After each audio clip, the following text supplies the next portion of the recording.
بسم الله الرحمن الرحيم إن الحمد لله نحمده ونستعينه ونستغفره ونعوذ بالله من شرور أنفسنا وسيئات أعمالنا من يهده الله فلا مضل له ومن يضلل فلا هادي له وأشهد أن لا إله إلا الله وحده لا شريك له وأشهد أن محمدا عبده ورسوله. Indeed, all praise is due to Allah. We praise Him, seek His aid and ask His forgiveness. We seek refuge in Allah from the evils of ourselves and from the evils of our actions. Whomsoever Allah guides, none can misguide. And whomsoever Allah misguides, none can guide. I bear witness that there is none worthy of worship except for Allah alone, having no partner. And I bear witness that Muhammad is a slave and His messenger.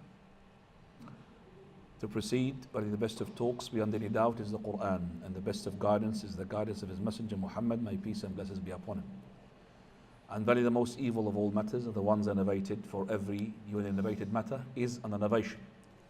And every innovation is a misguidance, and every misguidance will lead to the hellfire. We're about to fly together, inshallah, in a seminar regarding the fifth pillar of Islam, that is the Hajj. And I remember very well our Sheikh Muhammad Nasir ad-Din Al-Albani rahimahullah, when he said, if the TV was to broadcast the ibadat that needs to be learnt through vision, if the TV was to transmit how to pray the prayer of the Prophet of Allah and how to make the Hajj according to the Prophet of Allah, then I would have said using the TV would be compulsory. But because the transmission through the TVs normally is the corruption and the evil is more than the righteousness and more than the lectures that would take the person to a journey to paradise. And that is why the scholars, they say, gaining a TV with a reception, then it will be a something which is haram, and also it is something that is a betrayal to your family. So the Prophet of Allah, when he said, لَيْسَ الْخَبَرْ كَالْمُعَاينَةِ, when you hear something, is different from when you see it.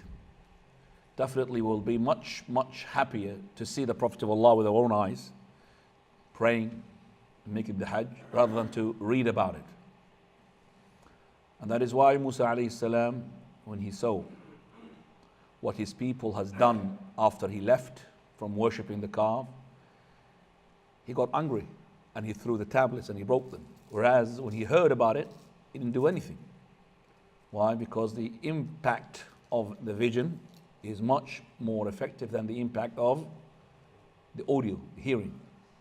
So when the person sees something, it's better than one he hears about it.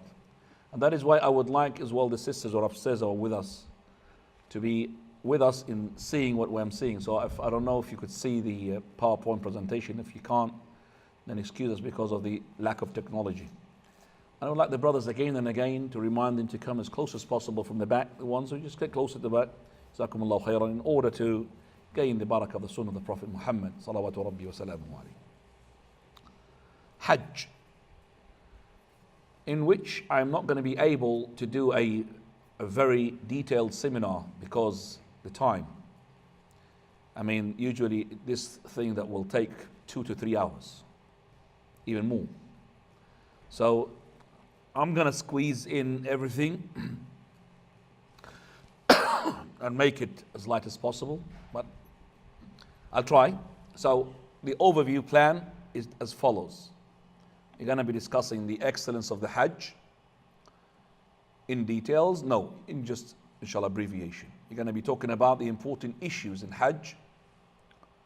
We're going to be talking about also the preparation and what to take when you go, and Hajj and Umrah related definitions, time of the Hajj and types of the Hajj. Also, the geographical places of the Hajj and Umrah and the journey itself, the Umrah step by step, and what you do after you finish your Umrah, waiting for Hajj.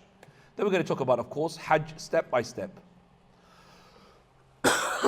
Then finally, we're going to be skipping the recap, but we're going to talk about the visiting of the Medina, which is not part of your Hajj, but is better to know as well what should the person do when he visits the Prophet ﷺ's Medina. As in terms of excellence of the Hajj, there's so many ahadith. If I flick through this slide, you could see how many hadiths that we've got regarding the excellence of the Hajj. Now, I will narrate this following hadith, which the Prophet ﷺ, he had given us the details of what you're going to get if you do the Hajj rituals. It's a question whom one of the companions wanted to ask the Prophet of Allah, but the Prophet of Allah said, let me tell you what you came to ask for. You came to ask me about every single reward that you're going to get when you do your Hajj rituals. He said, yes, Messenger of Allah. He said, verily, as soon as you head towards the Kaaba, every step that you she-camel does, then it will gain you a hasana and remove a sin away from you. And as for your tawaf, as for your 2 rak'ah after the tawaf, and what you get in them, that is, verily, they are going to be equivalent to free a slave from the son of Ismail. As for your tawaf between Safa and Marwa, it's like freeing 70 slaves from the sons of Ismail. As for your standing in Arafah, for verily Allah subhanahu wa ta'ala would descend to the nearest heaven and he would boast about his slaves before his angels. And he would say, look at my slaves coming from far and near with uncombed hair. They are hoping for my Jannah. Verily, if their sins to be as many as the particle of the sand, and as many as the drops of the rain, and as much as the froth of the sea, I would have forgiven them. Afidu ibadi, come to me, my slaves, for verily your sins have been forgiven, and to whom and whosoever you have interceded for. As for throwing the jamarat, for every jamara that you throw, a major sin will be removed.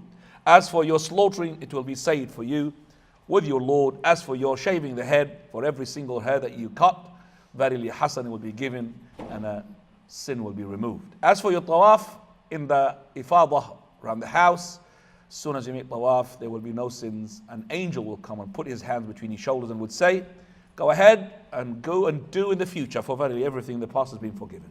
So that is a mighty reward that the person would get when he does the Hajj. And that is why when the person comes out from Hajj, it's like a newly born child. Everything's clean.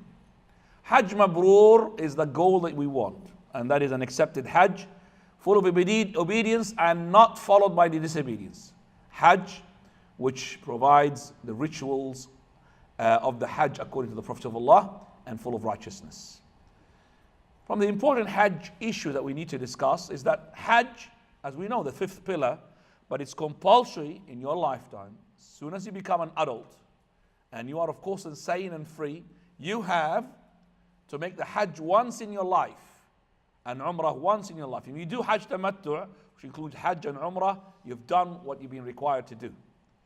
So once you are an adult, and of course you have to be Muslim, and you're sane and you're free, and you're capable financially, health-wise, safety-wise, transport-wise, and of course the woman, she has to have the mahram. She has got no mahram or husband, then Hajj is not compulsory upon her. So those are the conditions. If they've been fulfilled, then you must make the Hajj. It is recommended for the women who fulfill the Hajj condition to seek her husbands or her walis for the Hajj obligatory. And that person, he has to grant that permission. He's not allowed to say no because it's her Hajj for Islam. And if he did, then he will be sinned. She may do Hajj without his approval, but we don't recommend that. As for the Hajj voluntary, she must take permission from her husband. For Umrah voluntary, then she has to take permission from her husband or her father. Her father in the case if she's not married. As for the woman making Hajj without mahram or a husband, her Hajj will be valid, but she'll be sinned. She's gone there to remove the sin, but she came back with a major sin. A woman on her menses, she does everything that the Hajj does except for making tawaf and making sa'i and doing the prayer. Of course, she will not fast, but fasting is not part of the rituals of the Hajj. As for the child, we treat the child just like we treat the adult. Yes, he will be rewarded, his parents will be rewarded, but once he becomes an adult, that Hajj will not be enough. He has to do another Hajj in order to suffice his 5th pillar. The child, we treat him like an adult, but in terms of fulfilling obligation and avoiding prohibition, we don't really incur upon him a penalized, or we don't penalize him. like we penalize the adult. So he does not incur anything. As the child, if he's old enough, then he will be corrected and be taught what is the correct thing. And if he's old enough, we will tell him as well to do his Hajj rituals himself. Otherwise, if he's not old enough, then the person who's taken him to Hajj, he will do that on his behalf. Now, if you have a persisting need to make marriage, and you got only enough money for one of the two, Hajj or marriage. If you do the marriage, you got not enough money to Hajj. If you did the Hajj, not enough money to marry. Which one take precedence? Your persisting need take precedence. Prepare to Hajj. Sincerity, and of course you pay your record of you pay your debts and you record them. And money used for the Hajj, make sure that they are halal. Try to make your Hajj with somebody who is knowledgeable. Wallahi, what you learn from a scholar or a student of knowledge is much, much more than what you learn from the book. Learn about Hajj and Umrah, attend lectures, memorize some of the dua. Salat al-Janazah, the prayer of the funeral, you have to know about it because you're going to pray a lot of funeral prayers there. Salat al-Safar, the traveling as well prayer that you need to know. If you miss the prayer behind the Imam, you need to pray 2 rak'ah for the 4, and the 3 stays the same, and the 2 stays the same. Learn the etiquette of visiting the graves as well, and medical checkup is important as well. Debts. Now, to be debt-free, it is not a condition. To be debt-free is not a condition for your Hajj to be valid. But you should really treat the debt very seriously. Pay all your debts, especially the ones which are due. If there's something due, then you need to go and take permission from the creditor. Otherwise, you cannot make Hajj. If he gave you the alhamdulillah, you could go ahead. We don't recommend the person to take a loan for Hajj. It even is permissible because Hajj is only compulsory upon you when it becomes okay for you. It means financially capable. Now, what to take? Documents. And when you pack things, pack them as light as possible. Take the necessary items and choose your compact light items. The camping section is a good place to look in. Don't take valuables. Most items are available in Saudi Arabia. Essentials. Ihram towels, take them from here because you might assume ihram or state of ihram when you are on board of the plane. Now, medication as well is important, and you could as well make exchange for your money for some Saudi riyals, but it's better to do it in Saudi Arabia. And take a belt for your money because there are people there who are professional thieves and professional beggars. So make sure that you hide your money properly. Right, in terms of clothes, comfortable clothes, which are the ones who are cool. The women, they don't have any specific clothes to put on. Avoid the nylon because they're very hot. Maybe jackets are needed in Medina when you are traveling in winter. Not this, I would say, not this Hajj, but when Hajj becomes in the winter. Now Hajj is pushing towards the summer, by the way. And the socks, if you are in state of ihram as a man, you're not allowed to put socks. But for your voluntary, I would say, tawaf, it is very comfortable to have socks. Women, they could use the socks all the time to cover their feet. Slippers and sandals, they are okay for usage of the Hajj. Now for sleeping, it's in the night of Muzdalifah where you're in need of to sleep because there's nothing there, there's no hotels. You can sleep on the floor. So take a light mattress, unless you've got your company, mashallah, looking after you. Right, things that maybe you need to bring them, maybe if somebody can't sleep without, eye covers, you can't sleep with the noise, earplugs there. Pins are very important because you need them for your towels. And you need maybe a counter for your sa'i.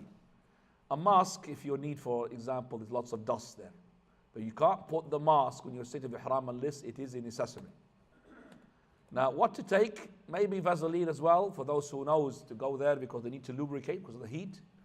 And maybe a bag to carry your shoes and a small book for dua, small bag for pebbles. Communication, smart mobile will be handy. Charger, if you have a special charger, but you don't want to go and waste your time in the shops and look for your charger. So you got your charger, you got your mobile. And also, a lot of patience. You have to be patient. You're going to see things there is going to drive you mad. Some people are going to irritate you. Some people there, you can't believe that they're making Hajj.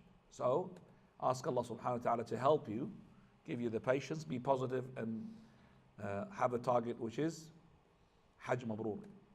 Right. The months of the Hajj are the last 3 months in the Islamic calendar. Shawwal, Dhul Qa'dah, and Dhul Hijjah. That's are called the months of the Hajj. Whereas the days of the Hajj, they are in the last month. They are the 8th, the 9th, the 10th, and the 11th, 12th, and the 13th.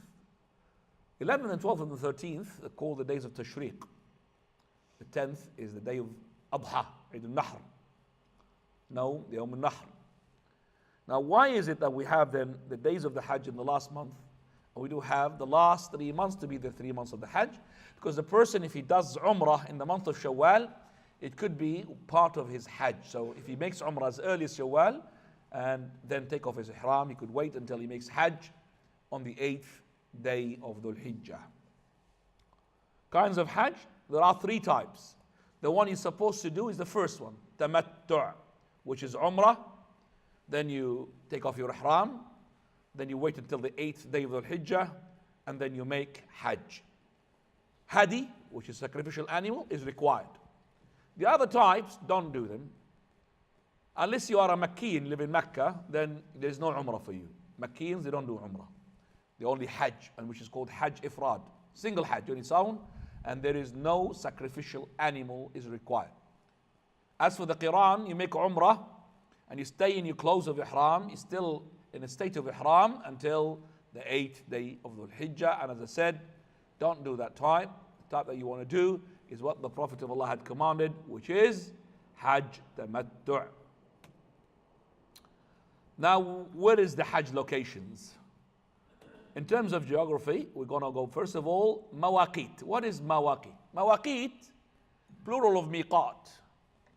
Geographical boundary that the person may not pass if he intends Hajj or Umrah, except that he declared and assumed Ihram for Hajj and Umrah. So, if you are going to Hajj and Umrah, you may not pass that boundary, that point, that miqat, until you assume Ihram. If you're going for business or training, there's no harm. Right, Muslim intending Hajj or Umrah who crosses the miqat without Ihram must return back to his miqat. Otherwise, he'll be sinned. Now, we don't really incur upon the person to slaughter. Slaughtering is only for particular things we can discuss later on. What is the penalized items that if you penalize, you're going to be slaughtering? Because slaughtering is some of the scholars they do.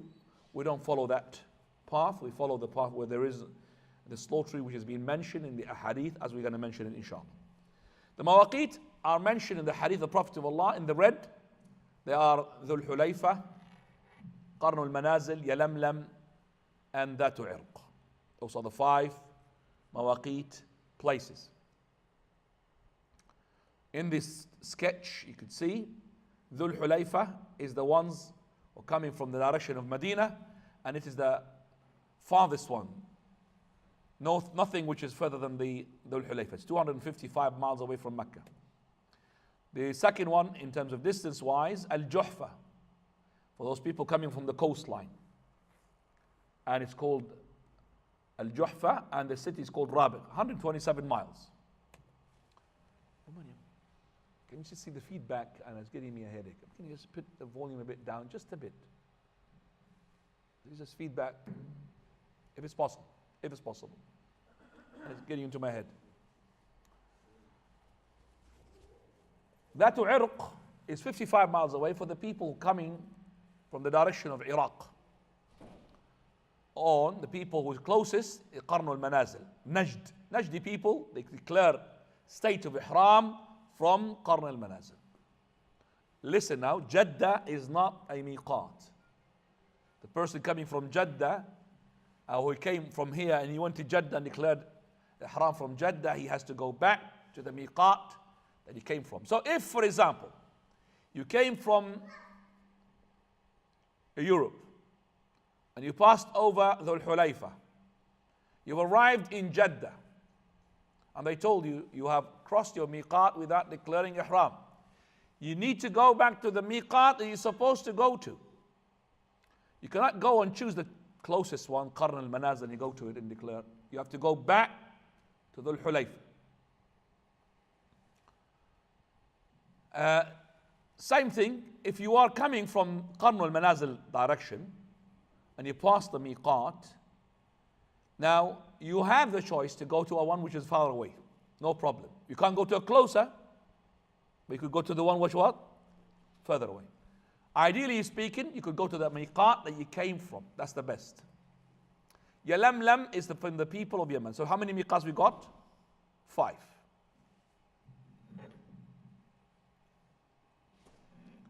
Now we come to the sanctified area of Mecca, Haram Mecca. Haram Mecca is a sanctified area surrounding Mecca. Yes, that's better. Jazakallahu khairan. It's a sanctified area which the Prophet Ibrahim alayhi salam had called for. And it's been marked, alhamdulillah, so we know what is the sanctified area of city of Mecca. Flags has been put there. The area is about 212 square mile. This haram, or this sanctified area, has restriction. Is exactly what is restricted in Mecca, is in Medina also. The plants must not be cut. And the game must not be frightened. The game must not be hunted. And articles lost cannot be claimed, but should be given to the lost and found offices. Not to bear arms whatsoever for fighting in the haram.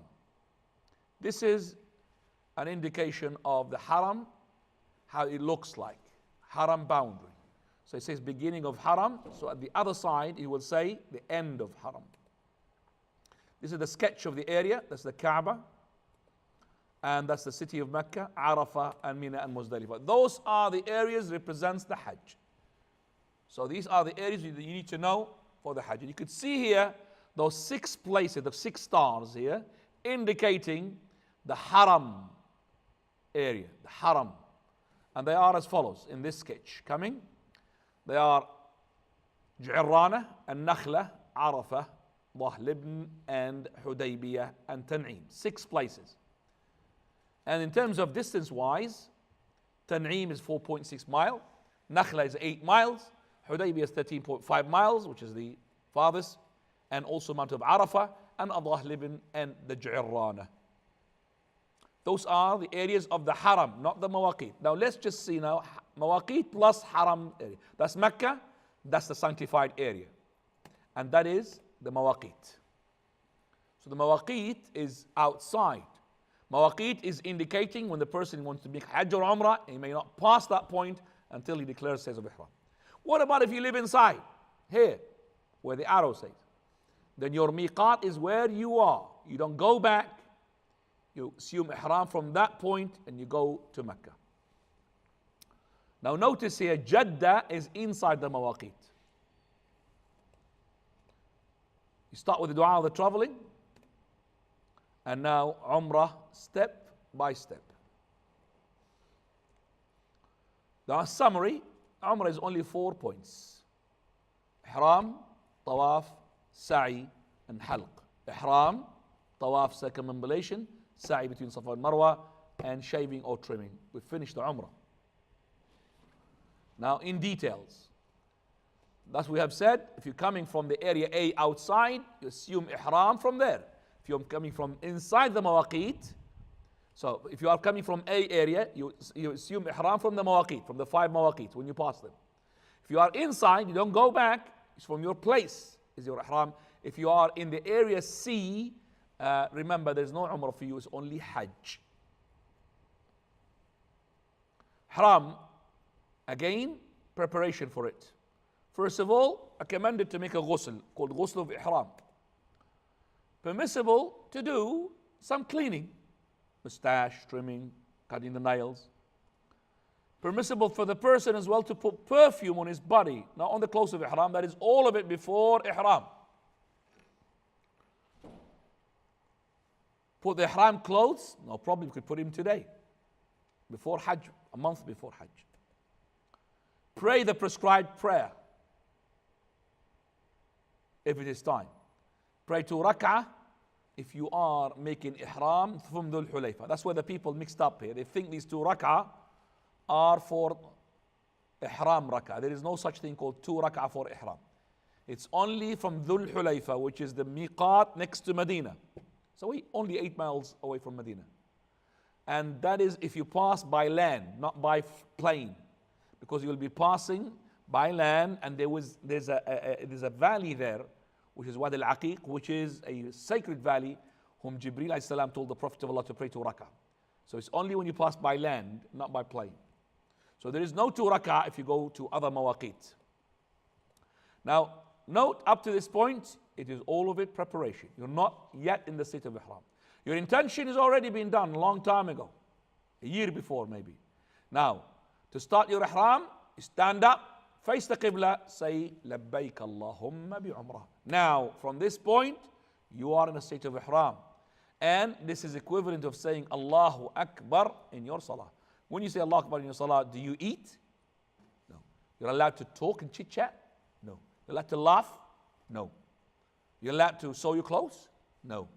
So, same thing here. When you said labbaik Allahumma bi umrah, there are things there and you're not allowed to do anymore. We're going to discuss them now, inshallah.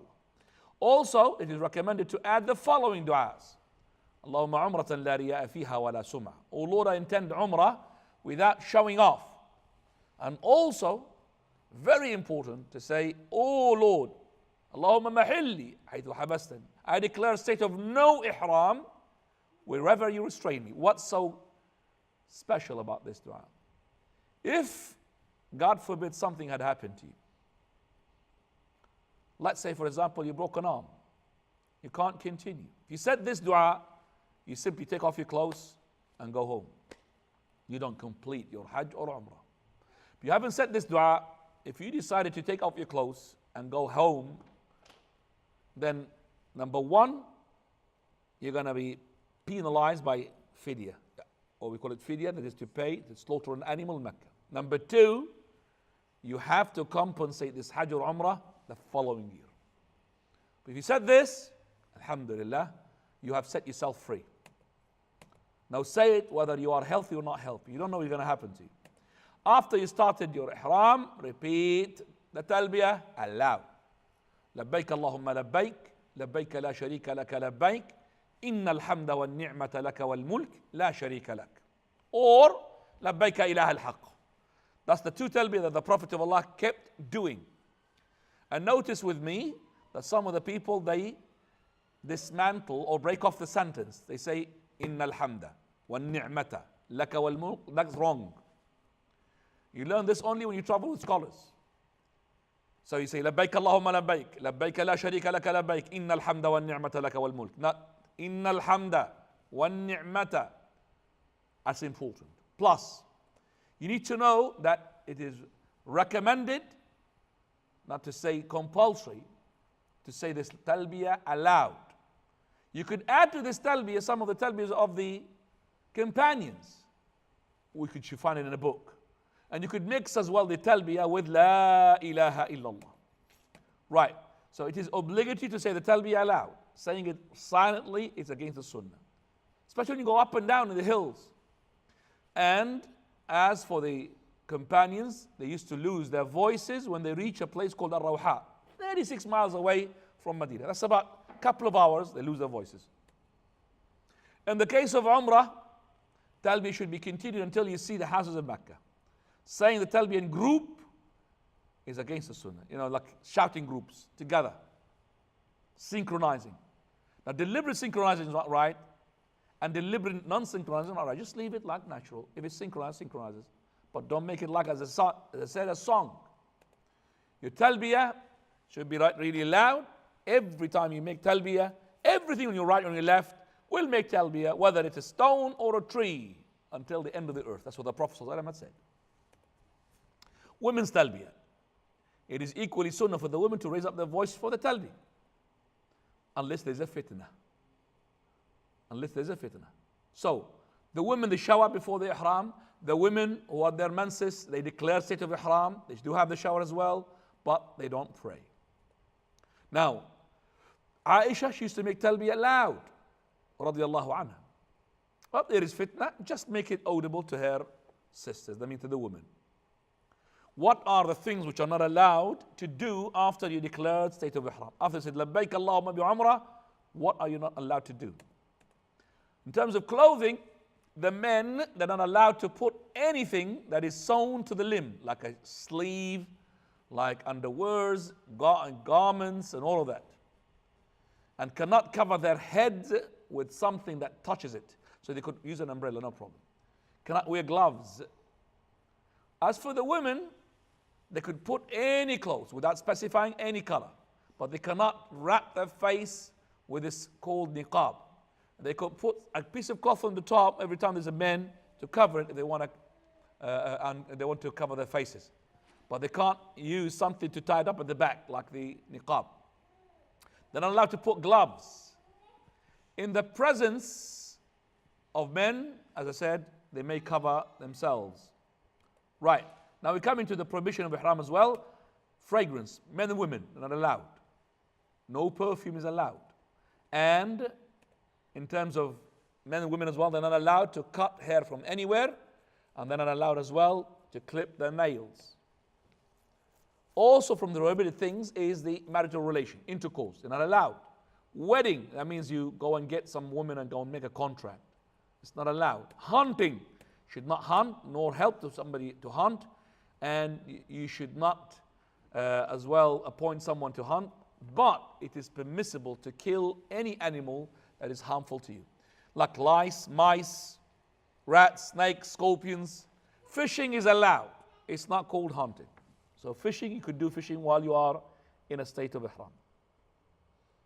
Now the expiation of violation of ihram prohibitions. As I said to you, we don't really call upon you to go and slaughter because of penalized thing unless they are the following. Number one is the marital relation. Number two, the hunting. And number three is the cutting of the hair. And number four, the ihsar, the restrained. So, the marital relation. If you have made an intercourse with your wife before you threw the jamrah on the first day of Eid, then you have to pay a fidya as a penalized animal, which is camel, and your Hajj is void. And on top of that, you have to perform the Hajj the following year. So 3 penalties. Number 1, camel. Number 2, Hajj is void. Number 3, you have to perform the Hajj in the following year. A sheep, as a penalized animal, if you have made the intercourse after you threw the jamrah and before the second full tahallul, Hajj is valid. No fidya if you have made a marriage contract, but you'll be sinned. Hunting. Hunting, if you are in a state of ihram, you have to pay according to a judge that is a similar animal in terms of price and size to the animal that you have hunted, to slaughter that in Mecca. Cutting the hair, if it's due to illness because of lice, then we say that, as the ayah in the Quran says, you have to either fast 3 days, or feed 6 needy poor people, or slaughter a hadi, which is sheep or cow or camel, in the haram of Mecca. But if there was no valid reason for you to cut the hair, just want to cut the hair, then you'll be sinned on top of that. As for you being restrained, like for example, you have broken an arm, or your route is not safe anymore, a beast came and blocked your path, let's say, you can't continue. If you haven't said what we have told you to say, which is Allahumma mahilli haythu habastani, then you have to slaughter an animal in the place where you were restrained. Permissible things in ihram that you could do: no harm in using umbrella, no harm in carrying your baggage on top of your head, but not for shading, for carrying only. Wearing sandals that do not cover the ankles. Also, you could put normal clothes on top of your izar without sliding in the shoulders. For example, you put a jacket, but don't put your hands on the jacket. Use it like a haram clothes. Wearing a ring or a watch, hearing aids, glasses, contact lenses, cleaning yourself with cleansers that is even scented, no problem. It's the only one which is not allowed, which is the perfume. But washing yourself with a soap which has got some perfume in it is no problem. Washing your ihram garment or putting a new one, no problem. Wearing a belt to keep your money, no problem. And also using a mask on the face for a necessity like a dust or a virus. Now the pitfalls of the ihram, I'm going to leave them because of the time. So I'll leave that for you to maybe to see when you see my slides. Now we're going to go to the Masjid al-Haram. Masjid al-Haram is as follows: Safa and Marwa, and this is the distance between them, about 0.23 miles between Safa and Marwa. This is about overhead view of the Haram. Right, now coming to, this is the extension area. Now at the moment how it looks like. Okay, looks like this for you. Abu Maryam. Okay. Okay, khair. Can you dim it a bit more? You can't. Just a bit more. Dim the lights a bit. Can you? You can't. All right. Okay, khair, inshallah. Everything with remote control here, is it? Key, is it? The Kaaba, because it's not really clear to see. I wanted to show the people. See, Maqam Ibrahim is not showing. So if you just put a bit down, it'll be better. Right. Maqam Ibrahim, the station of Ibrahim. I'm going to show it to you. Now, I'm sorry about because of two things: the lights and plus my projector is not strong enough. Right. Let's jump to. This is the door of the Kaaba. Who has been to Kaaba before? Put your finger up. Who hasn't been? Please put your finger up. I want to know who hasn't been. Okay, can I ask the one who hasn't been, please? Can you come here, please? Yeah, I want to see you here, so I can ask you. How many? 1, 2, 3, 4. 4 people. Only 4 people? 5, 6. 6 people hasn't been to Kaaba. Okay, I want the brother who hasn't been to the Kaaba, get forward, to see you, inshallah. I'm going to ask you. You have to concentrate now. I'm going to ask you questions, all right? Because you haven't been to the Kaaba. So please pay attention, all right? That's the Kaaba. That's the door of the Kaaba. And that is called Maqam Ibrahim. Maqam Ibrahim is the place where Ibrahim alayhi salam used to build the Kaaba and go back to it and see the equilibrium of the building.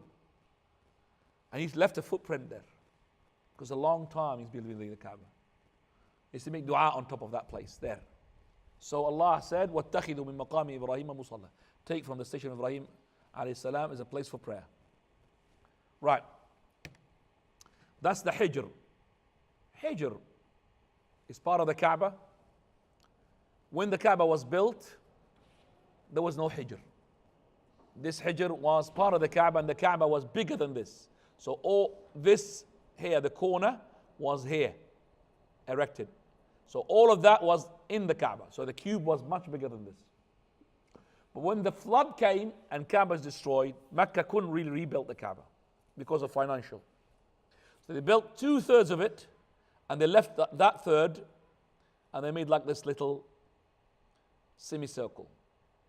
So they call it Hijr Ismail. That's wrong. It's called Al-Hijr. Ismail was not there, by the way. And any person trying to make tawaf from inside here, shortcut, his tawaf is invalid. It has to be around this because this is part of the Kaaba.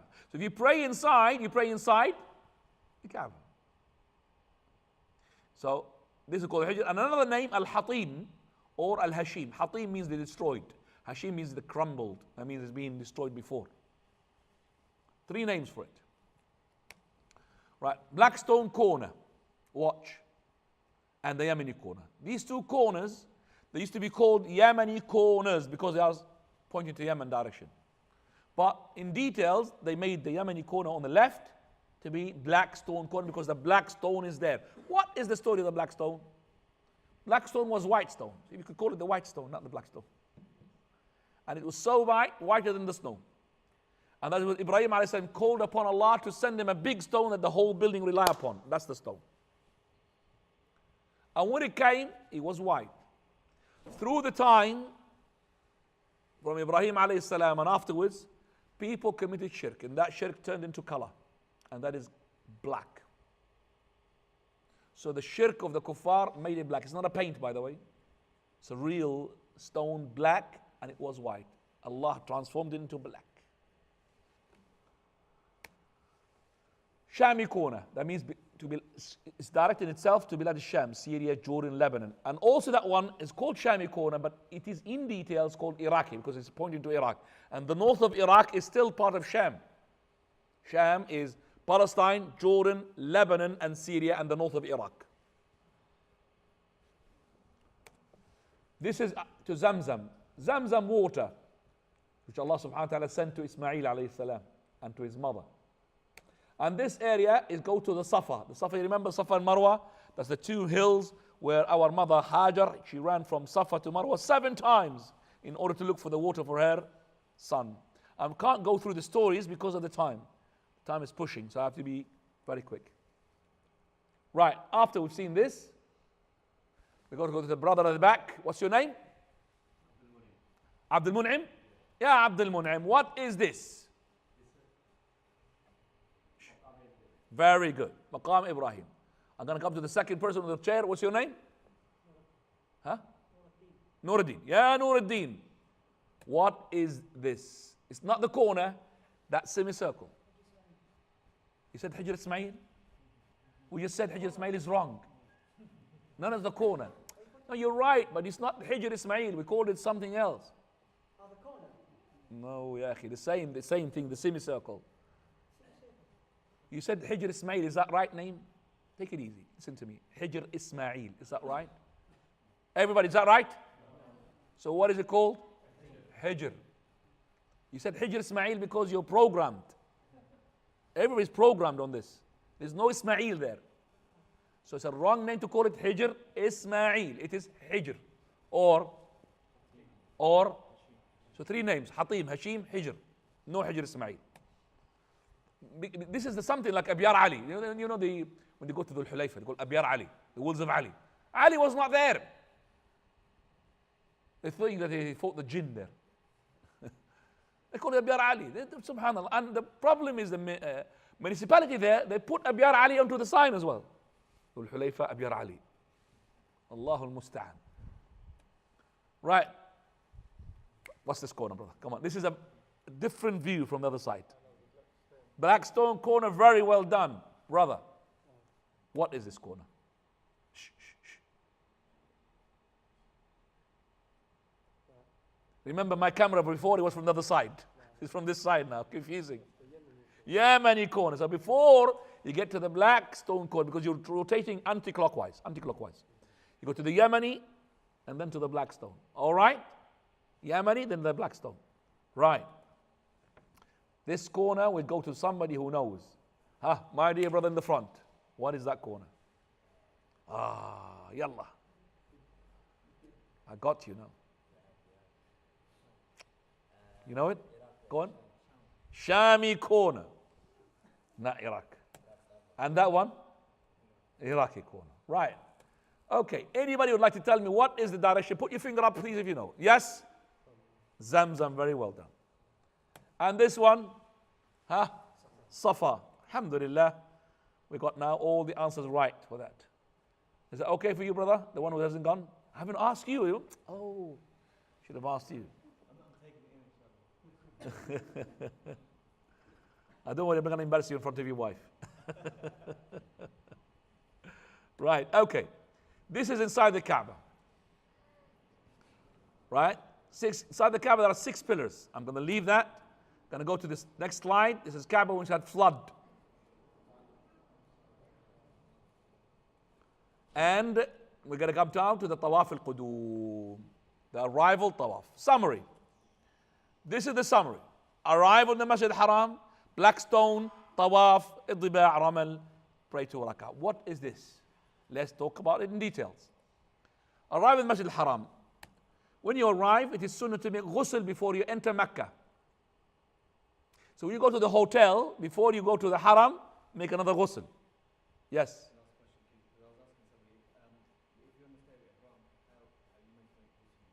We're going to come to it, inshallah, don't worry. We said, you remember, in the thing permissible, that you could wash your clothes, you could wash your ihram clothes, you could change them, you could wash yourself. It doesn't mean that you are outside of ihram, you have to stay with your sweat and your dirt. Nobody says that. Okay? You could have showers as many as you want. Of course you can take it off. You're going to have a shower with it. That is, I've never heard this before. You're going to torture you and have a shower with it. Allah al-Musta'an. No, ya akhi. Take it off and have a shower on your own, aren't you? Even you're allowed with your wife, no problem. If you're in a state of ihram, no problem. As long as you're not in a state of ihram. Because if you're in a state of ihram, you don't want to make the intercourse, and otherwise you're going to lose your hajj. But take it off and have a shower. Have ghusl and don't worry about it. Okay? As you're coming for the first time, use lubrication, Vaseline, around the area which is the private part. And I'm telling you as an advice. Because there, the heat, it makes you really, it kills you. You can't walk, you're going to be walking like a duck. Is that the duck or the penguin? Right. So have a ghusl, and the Prophet ﷺ entered the masjid from the gate of Banu Shaybat. Don't get from any gate. Now when you enter the masjid, you treat the masjid just like a normal masjid. Allahumma salli ala Muhammad, Allahumma aftah li ababa rahmatik. Now when you keep going towards the Kaaba, you're going to be seeing the Kaaba. You stop, raise up your hands, say Allahumma anta salam, wa minka salam, fahayyina rabbana bis salam. This is the dua of Umar ibn Khattab radiallahu anhu. Right, keep going. Now this is the black stone. Go to the black stone. If you can't go to the black stone, don't reverse back. Go and don't count it as a round until you reach the black stone. Now you're not going to get close to it. And don't attempt to get close to it. I'd advise you not to get close to it. Because it will jeopardize lots of things. Your time-wise, and you might incur a harm onto one of the Muslims. Okay. Right. Are you having Hajj with him? Yes. No. That's good. That is really good. Any person who's making Hajj, don't take children with you. Wallahi, it's not a burden upon you, it's a burden upon the child. Child can't take it. Leave it at home with his grandma, whatever, but don't take it with you. I call it jihad if you take him with you.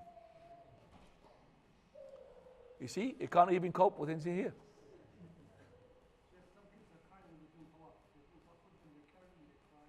Allah al-Musta'an.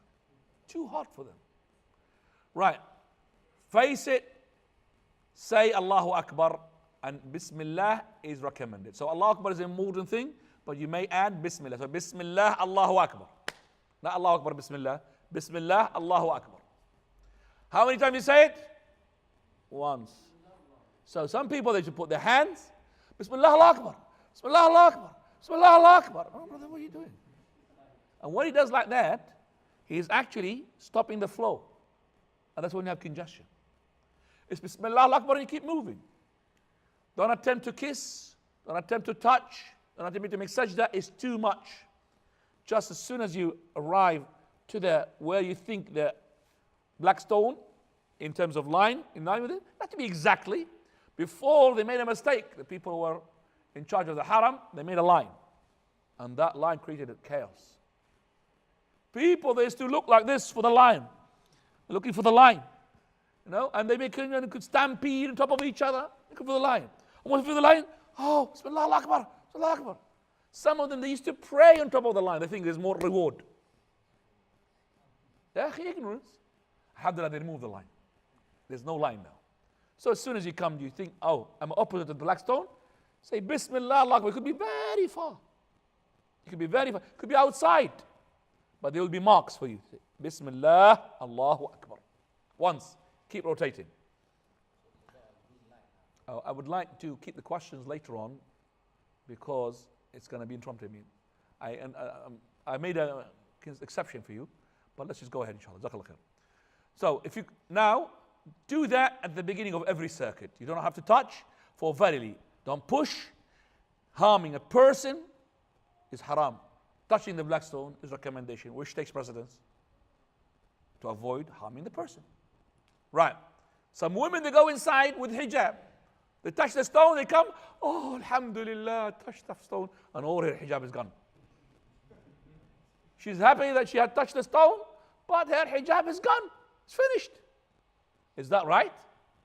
Haram. Now, excellence of touching the black stone in the right manner. Prophet of Allah, he said, Allah will send the black stone on the day of resurrection. It's got two eyes and a tongue, and he will speak. And he will testify to those people who touched it in the right manner, not pushing and shoving. Tawaf al-Qudum. Qudum means arrival.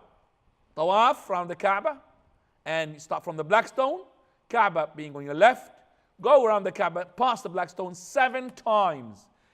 If you don't kiss, I'm saying kiss here, well, don't kiss because you can't kiss the black stone. You only give a gesture saying Bismillah, Allahu Akbar every time you reach that line, every time you are opposite to the black stone. Right. Tawaf al-Qudum, 2 sunnah applies to it. No other tawaf have these 2 sunnah. And it's only for men. And this is number 1, a-ramal. What is a ramal? Brisk walk, which the shoulders are thrusting forward in the first 3 rounds and from Blackstone to Yamani corner. Right. The second sunnah is al-iddiba' in the all 7 rounds, and you expose your right shoulder. So you expose your right shoulder only when you reach that tawaf, and you do it in the 7 rounds. After that, you cover your shoulder. These are the 2 sunnahs they apply. Let's go to the sketch. That's the Kaaba. That's the black stone. That's the door. That's the Hijr. Oh, made a mistake. Hijr Ismail here. My God. Let me do that now and take that word. Yes. Delete. Right. I don't know where it came from. No, it's the program itself. It's got bid'ah in it. Put Hijr, comes Hijr Ismail. Right, we got rid of it, alhamdulillah. Right, so I'm gonna now Hijr. Right, okay. Shami corner, Iraqi corner, that's opposite to the black stone, approximately. Right, that's the tawaf. Anti-clockwise. Now, I said you make ramal. Where do you make ramal? The brisk walk from the black stone all the way up to the Yamani corner. Then you walk normally. How many rounds? 3 rounds. What's the story behind this? Quickly. Story behind this is when the Prophet of Allah wanted to make the Umrah in Al-Hudaybiyah, Quraysh prevented him. He said, you have to do it the next year. Said, okay. In the treaty, people of Quraysh has to empty the city of Mecca for 3 days in order for the Muslim to make their Umrah. So there comes the year 7 after Hijrah, which is the year after. Prophet of Allah and the companions came out to make the Umrah. Quraysh, they made a rumor saying, oh, they are vulnerable, they come with a disease called the fever of Medina. So they're trying to put sort of fear in the hearts of the Muslims. So the Prophet of Allah wanted to show them that what? They're still agile, fit. Now the Quraysh people, when they entered the city, they went to the mountains. And the mountains are opposite to the Hijr, here. They are the mountains. So they are here and they are on watch. They're watching what the Muslims are doing. So how many sides they could see? They could see this side, that side, and this side. But when they are here on this side, Quraysh can't see them because they're close to the big Kaaba wall.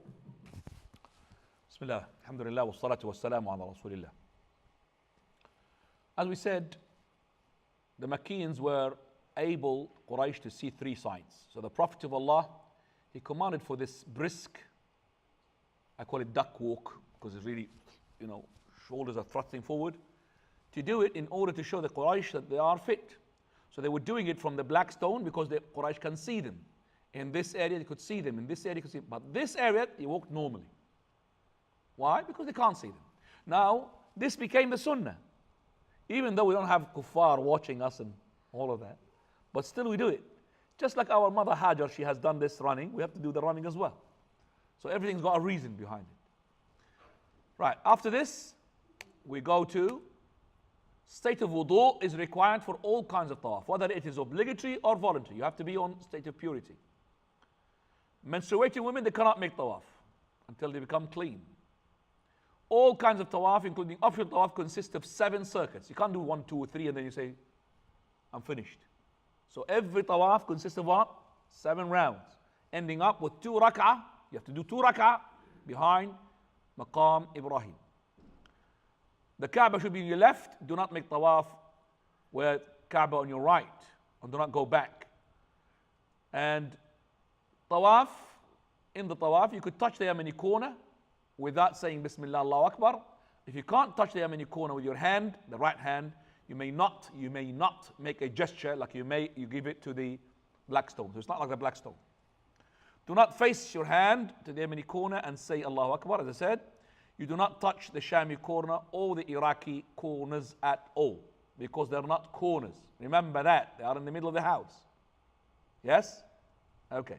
You can say Prophet ﷺ's dua between the Yemeni corner and the black stone, which is the area we said that we walk. We don't be brisk walk. That is, Allahumma Rabbana atina fid dunya hasana wa fil akhirati hasana wa qina adhab an-nar. There is no particular dhikr for tawaf. So you could read Quran, you could make dhikr, but don't talk about dunya. Do not follow those dua books that make up a specific dua for each circuit. That's not right. Not right at all. And don't make shouting groups. You know, the people are just shouting groups all the time, shouting. You can't even concentrate on your dua. So every time I see a shouting group, I go far away. I can't make my dua. And do not wipe the walls. You find people wiping walls. Wipe walls and wax, wipe. Because they're jahil. They think they're taking barakah from the Kaaba. Some of them with scissors, maybe they want to take some of the cloth. Keep it as a souvenir. Continue tawaf without interruption unless it is necessary. Otherwise, it will be void. So don't, for example, oh, I'm hungry. Let me go and have chicken and continue my tawaf. I can't. Unless it is necessary means what? Like what? Salah. Like what? State of wudu. So when you stop, do the salah or make to the restroom and then finish what you finish and go back to the same spot and continue.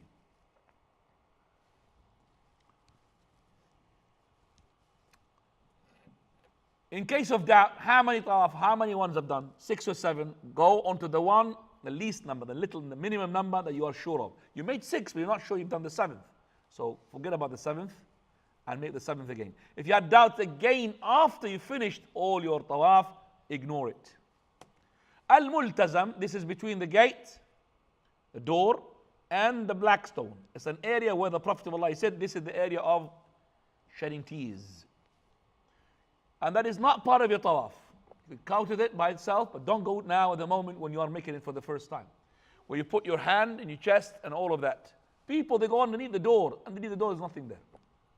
It's actually between the door and the black stone. That's Maqam Ibrahim. When you finish the 7th round, don't forget to cover your shoulder. Go to Maqam Ibrahim, which is not far away, and say, وَاتَّخِذُوا مِن مَقَامِ إِبْرَاهِيمَ مُصَلِّ. Place the maqam between you and the Kaaba. It doesn't matter the distance-wise. You could go as far as you want, even outside the first house of the Kaaba, as long as you make that maqam between you and the Kaaba. Pray 2 rak'ah. In these 2 rak'ah, you offer the Fatiha. First rak'ah with Surah Qul Ya Ayyuhal Kafirun. Second rak'ah, Fatiha with Surah Qul Huwallahu Ahad. If you can't make it, you can't make the maqam between you and the Kaaba, pray anywhere. But you will find a place, inshallah. That's the maqam. Then go to Zamzam. After you prayed, you go to Zamzam, drink, and put water in your head. There is no extra reward for making wudu with Zamzam. Now, after you finish Zamzam, how many people have made Hajj or Umrah? Put your finger up. You made Umrah? You made Hajj or Umrah? You made Hajj or Umrah? You made Hajj or Umrah? You made Hajj or Umrah? You made? Yes? You made? You made one, yes? Jazakallah khair. Right. You made as well? MashaAllah, tabarakallah. Right. You made as well? Umrah? You made Umrah? So you remember it very well? Okay. Can you tell me where did you go from Zamzam? Shh. You go to Safa, Sa'i. Okay, where did you go? To Safa. So after the Zamzam, you went to Safa. Where did you go? Safa and Marwa. Where did you go? Back to the black stone. This is the something that everybody skips. They don't know about. After Zamzam, you go to the black stone. Say Bismillah, Allahu Akbar. Then after, don't worry about your Umrah. Your Umrah is accepted. I'm just saying what you skipped. So, Bismillah, Allahu Akbar. and then you go back to the Safa to make the sa'i. Right. Zamzam, there's a dua there. You could say it. And the dua is dua Abdullah ibn Abbas. اللهم إني أسألك علما نافعا ورزقا واسعا وشفاء من كل داء. Oh Allah, I ask you an abundance of knowledge and abundance of provision and a cure from all disease. Right. Now we're going to the Safa. Summary, Safa and Marwa. You go to the Safa and then you recite the ayah and then you make dhikr and then you make dua to Marwa and then you go back from Marwa to Safa. And that is walk back to Safa again, second lap, third lap, complete 7 laps, and you finish at the Marwa. This is the summary. Right, sa'i between Safa and Marwa. Number 1, when reaching the foot of the Safa, recite the ayah, إن الصفا والمروة من شعائر الله فمن حج البيت واعتمر فلا جناح عليه أن يطوف بهما ومن تطوع خيرا فإن الله شاكر عليم. You only say it once, but you find people every time they go from Marwa to Safa, they repeat the ayah again. So only once. You go once there and that's it. Once you up to the Safa, then you say, when you are getting closer, after that dua, you say, نَبْدَأُ بِمَا بَدَأَ اللَّهُ بِهِ. We begin with what? That which Allah had begun with. And then you climb the Safa until you see the Kaaba. You're not going to see the Kaaba. It's very hard. There's buildings now. So you strive to see the Kaaba, and the Kaaba direction is the prayer direction, where the people pray. So you look there and you say the following dua. Dhikr, I could say. Allahu Akbar, Allahu Akbar, Allahu Akbar. La ilaha illallah wahdahu la sharika lah. له الملك وله الحمد يحيي ويميت وعلى كل شيء قدير. لا إله إلا الله وحده لا شريك له أنجز وعده ونصر عبده وهزم الأحزاب وحده. And I'm saying it fast because the time I've got only 5 minutes to go and that's it. Now when you say this dua, you say it without raising up the hands. Then after that, you raise up your hands, you say your own dua. What you want. Then you put your hands down and then you start again. Allahu Akbar, Allahu Akbar, Allahu Akbar, without raising up the hands. Same dhikr. Then after that, you put your hands up, you ask another dua for yourself. And then after that, you put your hand down, you make the dhikr. How many dhikr? 3 times. How many dua? 2. Dhikr 3 times and in between 2 dua. That's how it is being said.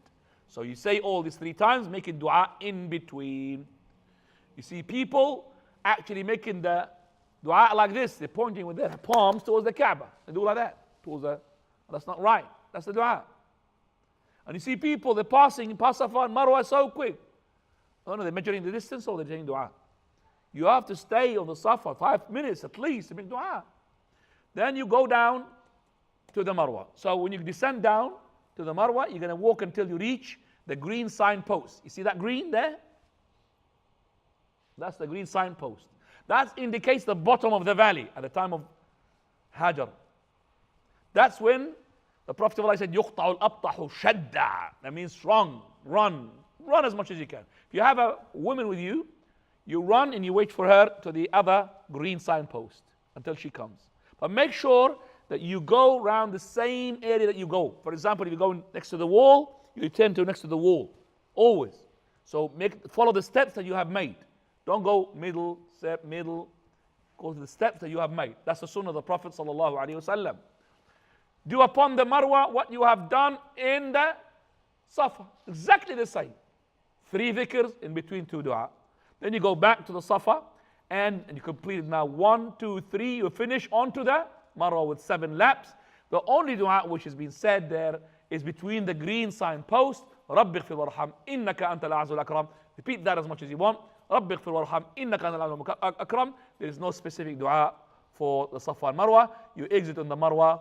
And now you finally, the last pillar of Umrah, which is halq or taqsir, trimming or shaving. Now you shorten or you shave. Now if you're making Hajj, I would say shortening is better because you need to have some hair for your Hajj. Now when you trim, you trim from all sides of the hair, not from one side, 2 sides, except for the women. She gathers her hair and she cuts a joint, a finger joint like that. Now shaving, as I said, in the case of the Umrah on its own, is better than trimming. And remember the sunnah to start with the right side and go to the left. The right side and go to the left. Right after this, alhamdulillah, everything became halal upon you. There's nothing prohibited or forbidden, and your Umrah is finished. Now, there are how many slides left? About 70 slides. That's another topic, another session, by which I cannot really complete. But after the prayer of the Isha, inshallah, we will have questions and answers. Is that okay? Finish the Umrah, Hajj, inshallah, maybe next year. سبحانك اللهم وبحمدك أشهد أن لا إله إلا أنت أستغفرك وأتوب إليك.